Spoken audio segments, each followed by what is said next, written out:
Hey yo, what's good everyone? Today we're gonna check out, we're gonna follow up on reacting to the Punic Wars by OverSimplified. I did check out both the videos of the first Punic War.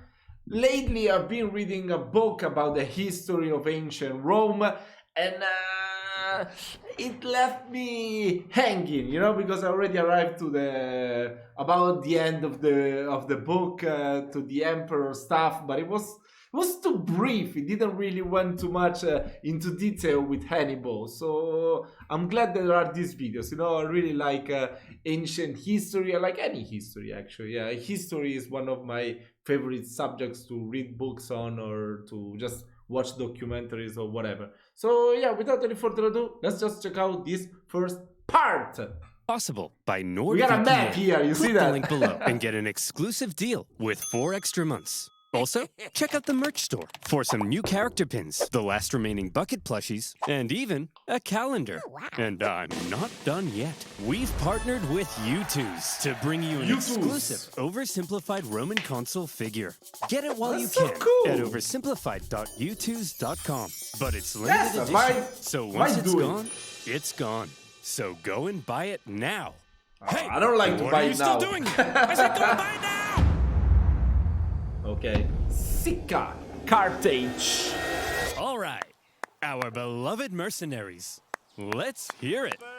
Okay, thank you one and all for your hard work fighting in the first Punic War. Would have been nice if you'd won, maybe tried a little harder, but this isn't the finger-pointing convention. I know you all have one thing on your minds. Hey, when are we all getting paid? Mercenary Appreciation Day. Okay. Jim, why don't you tell them? I'm not telling them, you tell them. Ugh. Look, you're not getting paid. What? We lost the first Punic War and owe the Romans a ton of reparations. Of course we can't pay you in full. Let's burn this place to the ground! Hey! Don't burn this place to the ground. Come on, fellas. Will killing us really make you feel better about your money? Yes. Way to go, sir. Shut up, Jim. You're fired. I guess that makes 2 of us. Huh? That was beautiful. In the aftermath of the First Punic War, Carthage's disgruntled mercenaries, left unpaid for all their hard work, revolted, and Carthage found itself caught up in an extremely destructive mercenary war.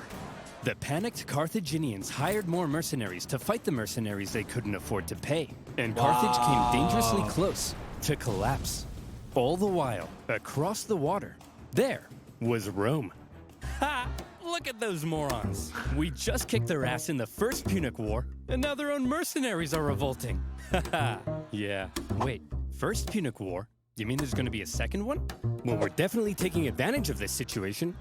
So almost certainly, yes. The Romans did, in fact, take advantage of the situation. It's so funny if you think about it. I don't know. Imagine people, during World War I, they'd be like, oh, come on, we gotta win this World War I. Soon there's gonna be another one. That's so funny. Or people in the Middle Ages. Oh my god, how every fucking thing is so ancient in these Middle Ages. I just wanna get into the modern era. Amongst the chaos, rebels on the Carthaginian island of Sardinia sent out a cry for help to Rome. Hot diggity dog, said the Romans. That's free real estate. And so in they went. Whoa. That's our island. Get the hell off. Hey, they requested our help. We're simply helping. Oh, no, you don't. Look, we're sending our own army to deal with the rebels, okay? But just to be clear, we're not trying to start a fight with you, so, don't declare war on us or anything. War! We surrender! Great. And as part of the peace treaty, we get to keep these islands. No!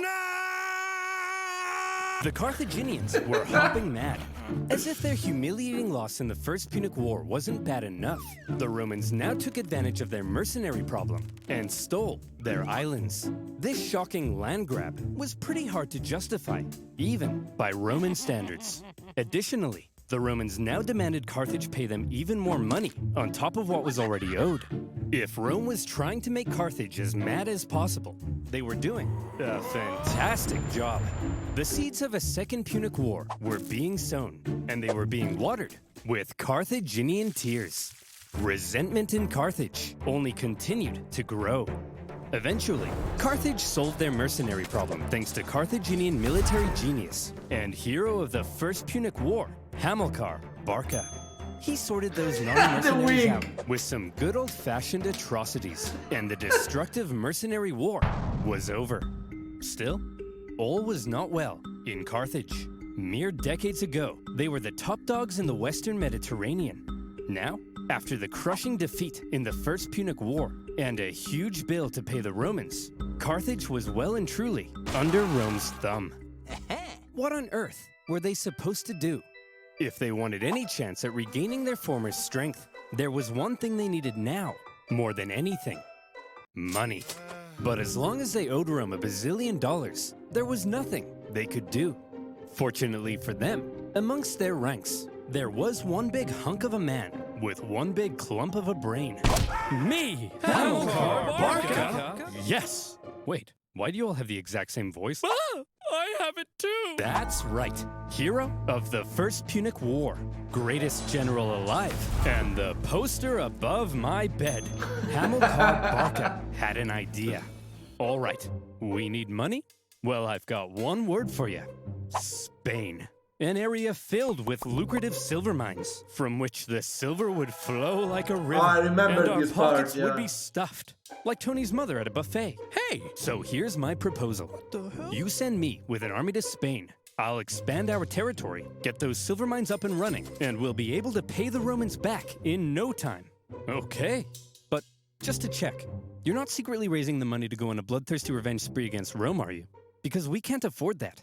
Hanno, my dear, I'm simply going to pay them back. Well, that wasn't reassuring. Few in Carthage were as bitter about their loss in the First Punic War as Hamilcar Barca. 98% of his brain matter had been reallocated to thoughts of revenge. He was also fed up with the Carthaginian politicians. I mean, you understand now why Hannibal hated Rome that much. If his father was like that, I mean, when you hate so much, you pass it on. You know, you always get, how do you say, like the bad or good habits, you always get them from your parents, you know, from people that is around you. For what he deemed a cowardly betrayal when they surrendered at the end of the last war. And so for Hamilcar, going to Spain meant being able to act independently from the weak Carthaginian government, building his own strength, and then perhaps somewhere down the line, revenge. However, he wasn't going to Spain by himself. Hannibal? Yes, father? Would you like to come with me to build an empire in Spain? Oh boy, would I! Barbara, mind if I take our 9-year-old son with me? I want to implant an intense hatred of Rome in him and prepare him for a glorious campaign of vengeance. Just try not to traumatize him, dear. No promises. The young boy Hannibal would accompany his father, watching, learning. Boy, you see that city over there? Yes, father? That is Rome. Do you know what we do to Romans? No, father. We hate them, Hannibal. We hate them with every fiber of our being. But why, father? Can't I just play with my Digimons? No, son!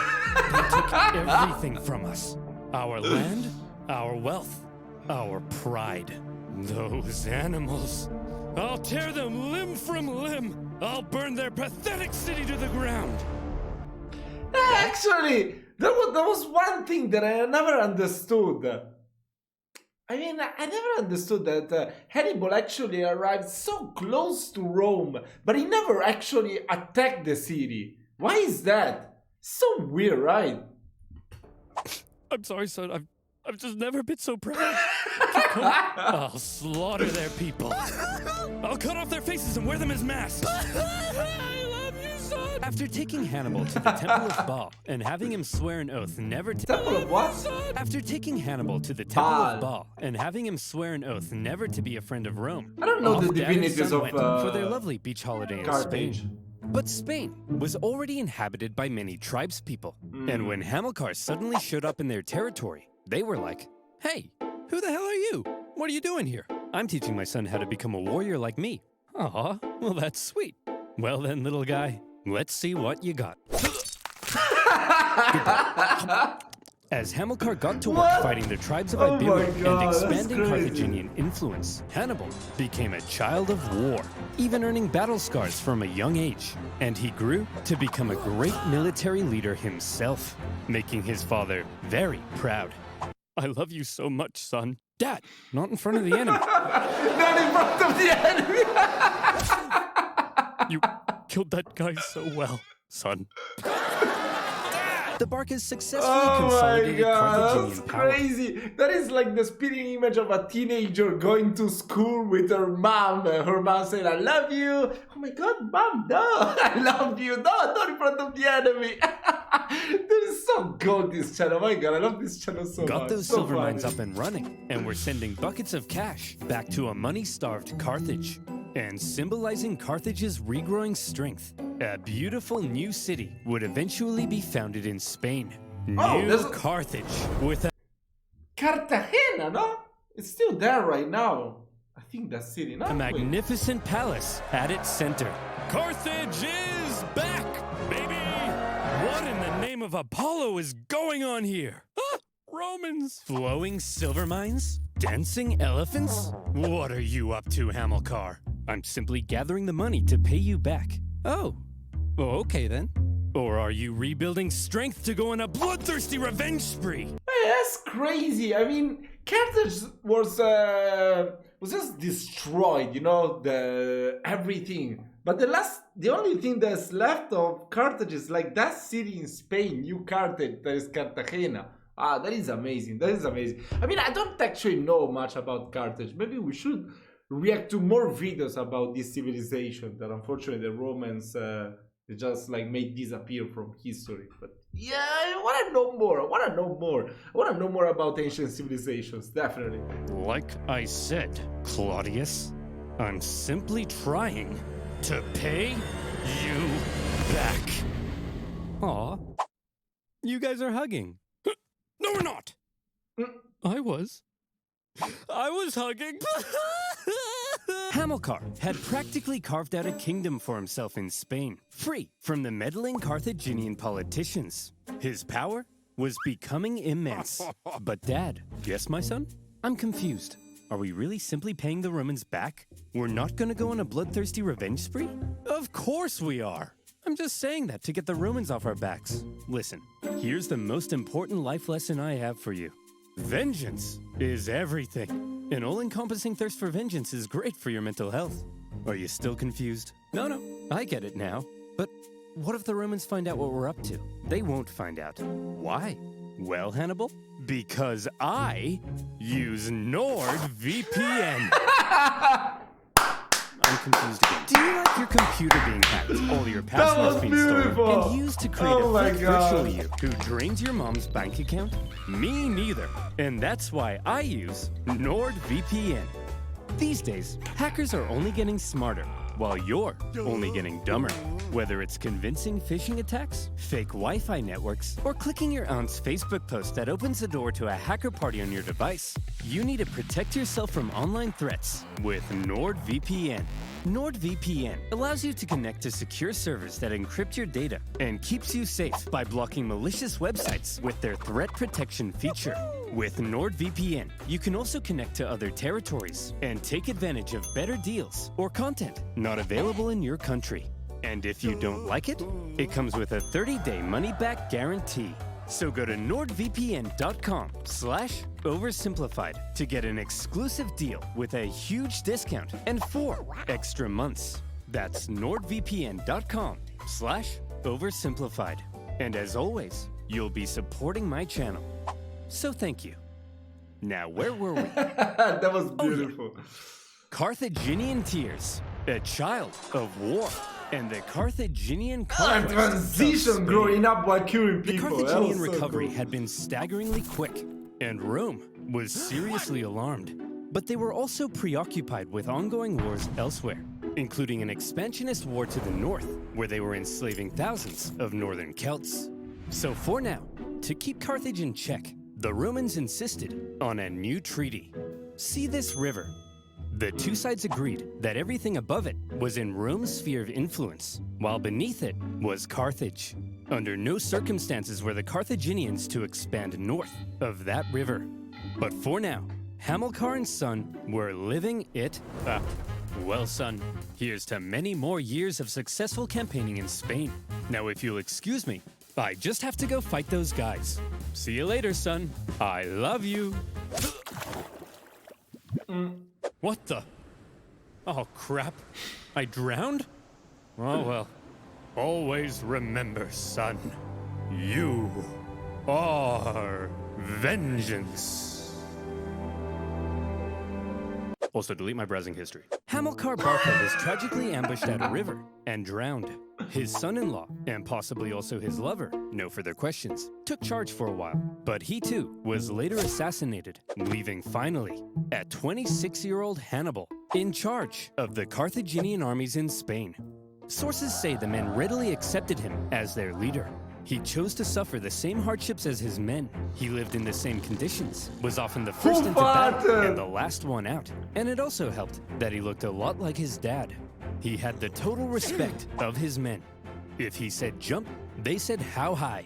If he said tuck... I know that's something, I hope he's gonna bring it up, because I think, I don't remember if I watched a video or read the book or something about it, that he spoke so many languages. It was like one of the first polyglots in the world. That's how he gained the trust when he was doing the campaign throughout the Alps, you know, entering Italy through the Alps. Yeah, it was like that he conquered all the places and convinced them to join against the Romans. Me in. They said how tight. If he said talk to a girl without peeing your pants, they said that's impossible. Nobody can do that. An army that would follow him anywhere would be crucial for exacting his vengeance against Rome. Hannibal's army had become a strong and loyal fighting force, and that was making a certain nation very uncomfortable. Seeing Carthage re-strengthen so quickly was not something Rome had expected, yet here they were, paying off their debts and expanding their territory. It didn't feel very much like Carthage was under Rome's thumb at all, and Rome wanted to put an end to it. Tensions were strung tighter than your liar's G-string, and all it would take was one incident to trigger all-out war. The siege. And in 219 BC, a city in Spain would find itself at the very center of that fateful incident, Saguntum. Remember that treaty declaring everything south of this river to be Carthage's sphere of influence? Well, Saguntum should therefore obviously be Carthaginian, right? Wrong! Saguntum had actually scored itself an informal alliance with Rome. Bro, it looks like a freaking Kaliningrad. There's like between in the part here there's Russia, then Lithuania, then Kaliningrad, and then the rest of Europe. Wow, that's crazy.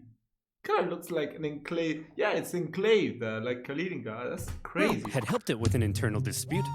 With Carthaginian encroachment, Saguntum began to fear for its independence, and Rome declared itself Saguntum's protector.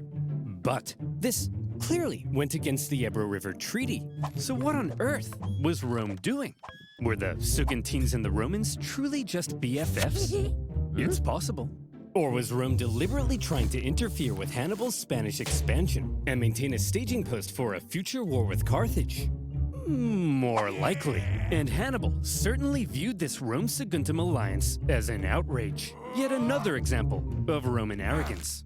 At first, he left Saguntum alone. But having learnt from his father to hate all things Roman, and having inherited his father's dream of bringing Rome to its knees more and more, Hannibal may have begun to see Saguntum as an opportunity. Could this controversial alliance be just what devilish little Hannibal needed to kickstart a second war with Rome and restore Carthaginian dominance? It's even possible that Rome were also using Saguntum to goad Hannibal into a fight so they could go and kick him out of Spain. And as the two giants began gearing up for round two, the poor people of Saguntum had no idea that they were about to be crushed in the collision. Hey, your alliance with Saguntum is an insult, And we won't stand for it. They're our friends, Hannibal. And if you lay a finger on them, it'll be an act of war. Yeah, Hannibal. Back the hell off. War, eh? I was thinking I might just besiege their city and massacre their people. I hope you do, Hannibal. Find out what happens. Yeah, we hope you do, Hannibal. Wait, what? Maybe I will. Go ahead. Kill them all. Okay then. Fine. Okay, guess I'll do just that. Consul, we look forward to it. Consul? You're gonna protect us though, right, Consul? Consul! Oh no! To top it all off, when the Saguntine people made the genius decision of raiding into Carthaginian territory. Which city is in today's Spain, Saguntum? Enough was enough. In an action that was guaranteed to provoke the Romans into war, Hannibal besieged the city. The siege of Saguntum lasted 8 cruel months before Hannibal broke through the city defenses and turned Saguntum into a killing field. It was a massacre. What the hell? Tell me I didn't just catch you massacring our friends, the Saguntines. Well, Consul, if you like the Saguntines so much, perhaps you should sug on these nuts. Hearing word of the attack on Saguntum, Rome was understandably in an uproar, and all eyes were now fixated on what would happen next, as Rome sent a delegation to Carthage, led by one of the most highly esteemed Roman senators, Fabius Maximus. He demanded an answer for Hannibal's sins. All right, listen up, scum. You've got a rogue general in Spain attacking a Roman ally. What are we supposed to do about it? Well, there shouldn't have even been a Roman ally in Spain. You're the aggressor here. Hand Hannibal over to us as a criminal so we can punish him severely. No, yes, no, yes. No. Look, I hold in the folds of my toga both peace and war. Which one should I let drop? Whichever one you want. Then I choose war!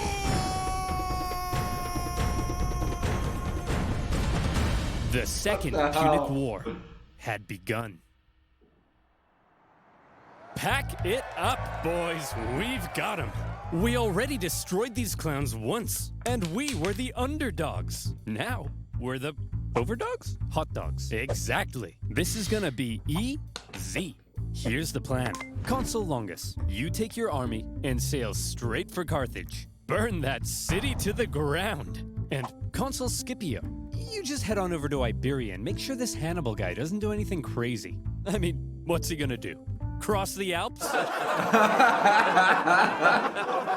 We're going to what? Cross the Alps. We're going to what? I just told you, Hannibal will freeze to death. Trust me, Jerome. The Romans are expecting us to fight the same way we did last time. Passively, taking no initiative.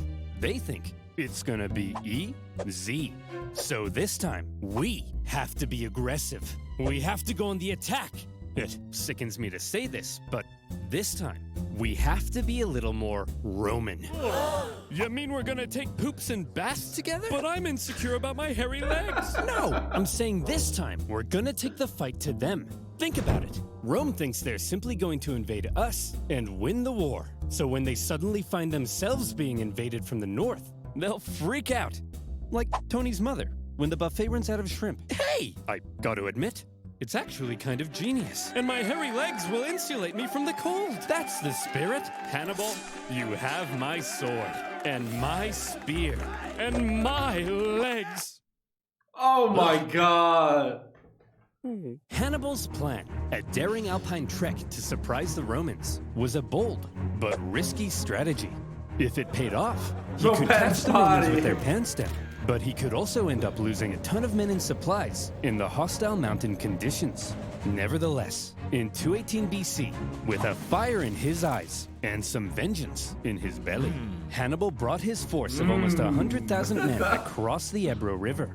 They spent months on the road, trekking through the cold, hostile mountain conditions. And when they finally reached the other side, they said, "Hooray! We did it! We crossed the Alps." No, those were the Pyrenees. Those are the Alps.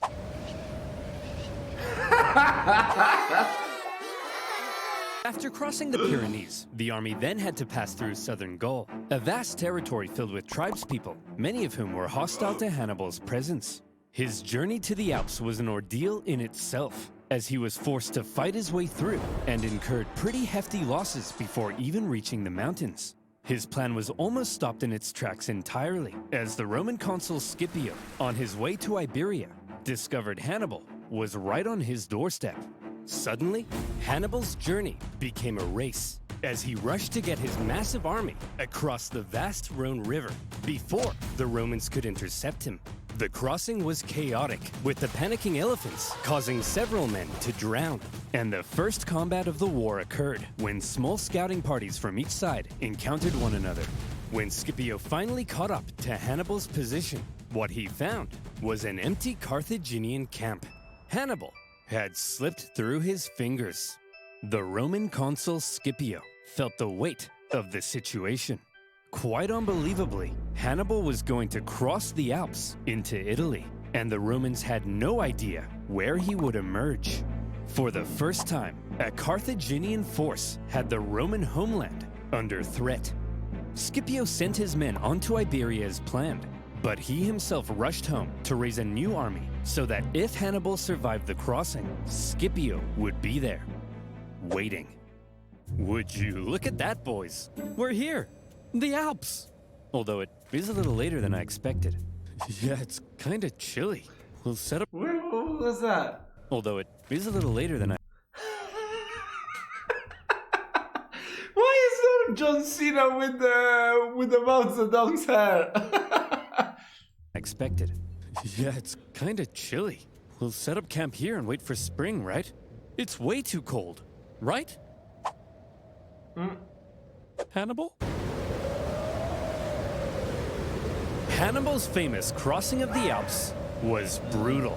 He lost like half of the... And the men suffered terribly. Army, it was cold. Men would fall off the sides of icy cliffs. They starved. They fell off the sides of icy cliffs. Some sources say they had to eat their pack animals and would finish off dying comrades in order to take their clothes for extra warmth.